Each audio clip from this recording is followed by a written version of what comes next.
నమస్కారం మిత్రులారా, ఇది SR morning news 5 state lines తో. దయచేసి నా ఛానల్ ని సబ్స్క్రైబ్ చేయండి. ఇది మీకు ఉచితం కావచ్చు, కానీ మాకు చాలా సహాయకారిగా ఉంటుంది. ముంచెత్తిన వాన, మెదక్ కామారెడ్డి జిల్లాలు అతలాకుతలం. జల దిగ్బంధంలో ధూమ్సింగ్ తండా. నిజాం సాగర్లో బొగ్గు గుడిసె వాగులో చిక్కుకున్న 5గురు, కాపాడిన అగ్నిమాపక సిబ్బంది. బిక్కునూరులో కొట్టుకుపోయిన రైల్వే ట్రాక్, పలు రైళ్లు రద్దు. నీట మునిగిన పంట పొలాలు. నార్సింగ్ వద్ద నీట మునిగిన జాతీయ రహదారి. రాష్ట్రంలో ఎడతెరిపి లేకుండా కురుస్తున్న భారీ వర్షాల వల్ల నదులు, వాగులు, వంకలు పొంగి పొరులుతున్నాయి. ప్రాజెక్టులకు భారీగా వరద నీరు వచ్చి చేరుతుంది. కొన్ని చోట్ల చెరువులు కట్టలు తెగి పొలాలు కొట్టుకపోగా అనేక గ్రామాలు వరదలో చిక్కుకున్నాయి.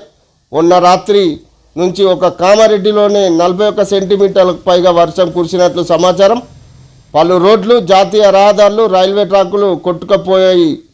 కాగా వాతావరణ శాఖ మరోసారి 4